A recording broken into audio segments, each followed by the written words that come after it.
kami yang di surga yang kami kenal melalui putramu Tuhan kami Yesus Kristus. Kami ucapkan syukur padamu Tuhan atas berkat-Mu yang melimpah sampai saat ini. Bapa kami yang baik, sebentar lagi kami akan mendengarkan firman-Mu. Berkatilah kami ya Tuhan, sehingga firman-Mu dapat bertumbuh, berkembang, dan berbuah di dalam hati dan pikiran kami. Sehingga kami mampu mengaplikasikan di dalam kehidupan kami ya Tuhan. Di dalam nama anak-Mu Tuhan kami Yesus Kristus kami ucapkan syukur padamu. Amin. Saudara-saudariku yang dikasihi dalam nama Tuhan kita Yesus Kristus, selamat pagi, salam sejahtera untuk kita semua. Firman Tuhan yang akan menyapa kita pada pagi hari ini tertulis dari Yehezkiel pasal yang ke-37, ayat yang ke-23.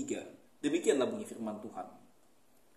Mereka tidak lagi menajiskan dirinya dengan berhala-berhalanya, atau dewa-dewa mereka yang menjijikkan, atau dengan semua pelanggaran mereka.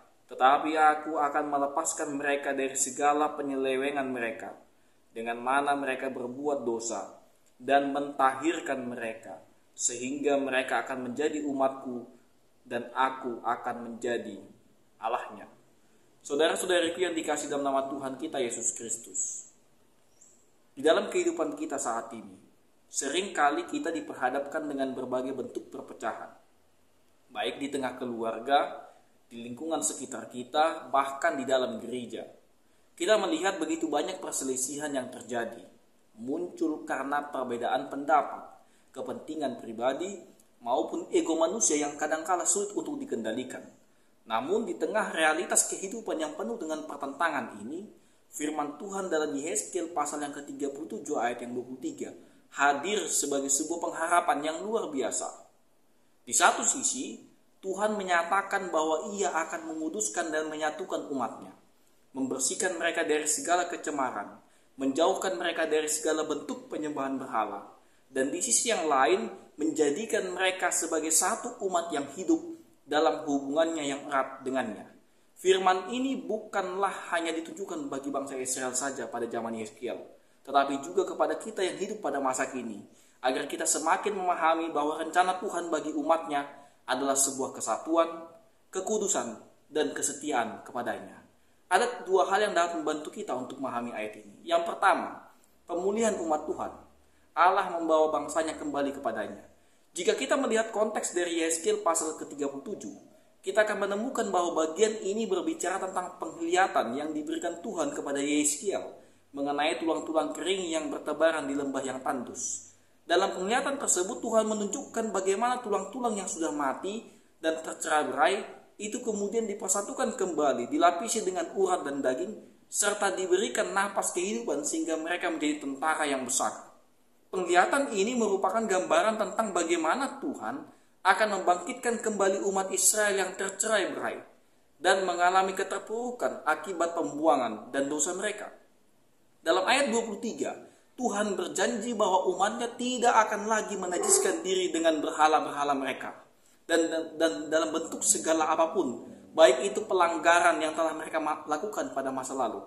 Ini berarti bahwa Tuhan tidak hanya memulihkan keadaan fisik mereka sebagai sebuah bangsa, tetapi lebih daripada itu, Ia akan memulihkan kondisi rohani mereka, sehingga mereka dapat hidup dalam kekudusan, hidup dalam ketaatan kepadanya.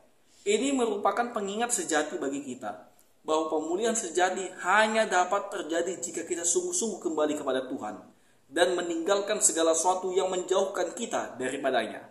Di zaman modern saat ini, kita mungkin tidak lagi menyembah patung atau berhala secara fisik, seperti yang dilakukan oleh bangsa Israel pada masa lalu.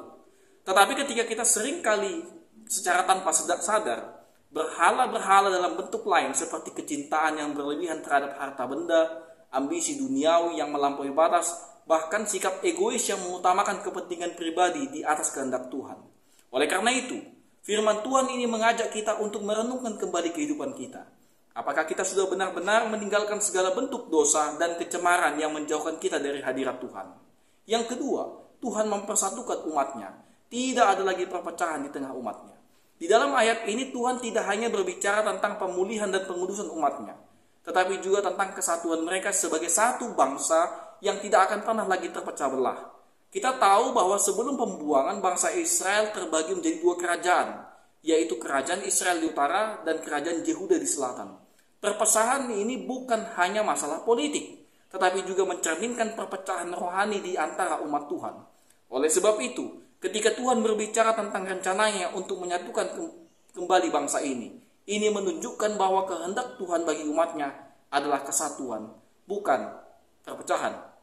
Ketika gereja dan komunitas Kristen terpecah belah akibat konflik karena egoisme dan ambisi pribadi, maka nama Tuhan menjadi tercemar dan kesaksian kita di hadapan dunia menjadi lemah.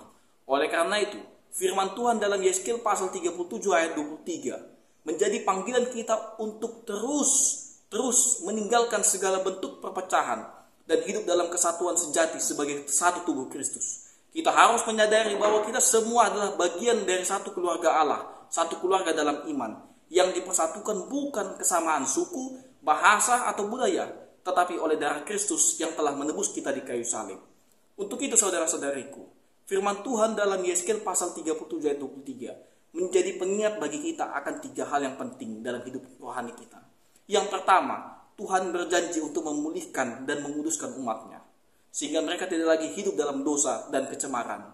Yang kedua, Tuhan ingin menyatukan umatnya agar mereka tidak lagi hidup dalam perpecahan, tetapi hidup dalam kesatuan sebagai tubuh Kristus yang utuh.